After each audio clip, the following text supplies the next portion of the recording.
No, that's right. You feel the same thing when you see Lost Highway, too. I hope so. Because same thing, and you walk out and you're saying, I have no idea. It just was an experience. And it was an experience inside of David Lynch's head. What's weird about Lynch, though, I didn't get any message. Did you see Wild at Heart? No. Yeah, I did see it. See, I don't think Wild at Heart is good at all. Yeah.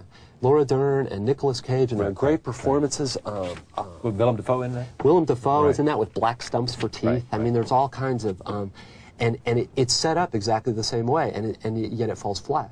There was some magic that Blue Velvet had, and I think it has to do with the hoary old concept of a well-developed central character who is Jeffrey, Kyle MacLachlan.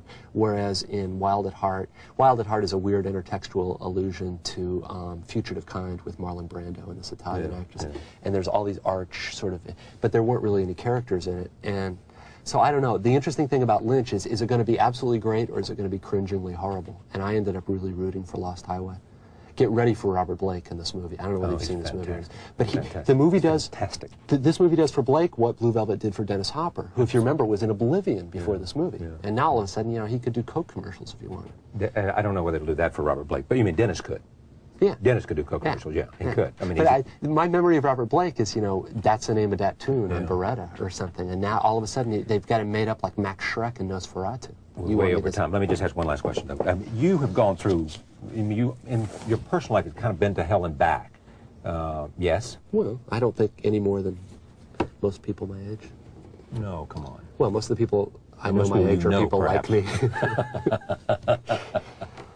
I mean, do you look at that as simply sort of passing through the valley and coming out? I mean, come on.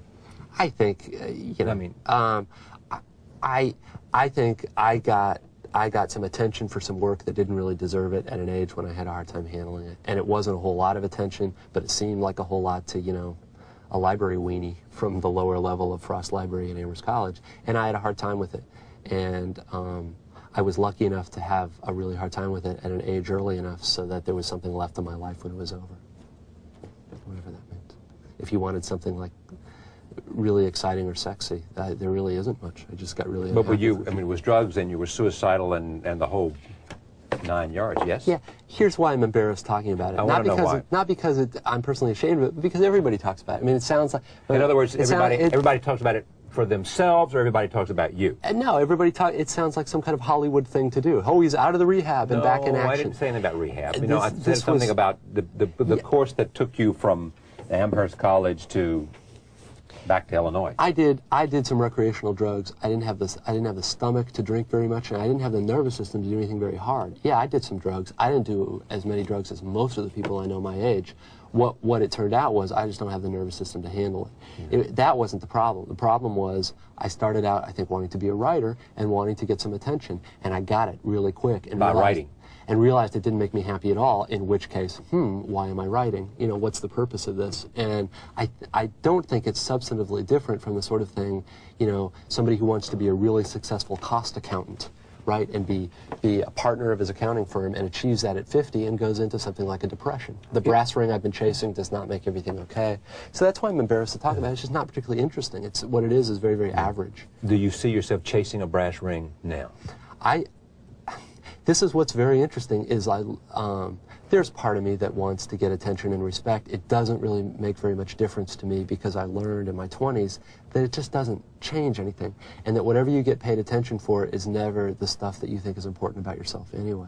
So a lot of my problems right now is I don't really have a brass ring, and I'm kind of open to suggestions about what what one chases. That there are real abstract ideas about, you know, what art can be and the redemptive quality of art, and, you know, kindness to animals, and, you know, all the cliches that we can invoke. But it's, the people who most interest me now are people who are older and who have sort of been through a midlife crisis. They tend to get weird because the normal incentives for getting out of bed don't tend to apply anymore.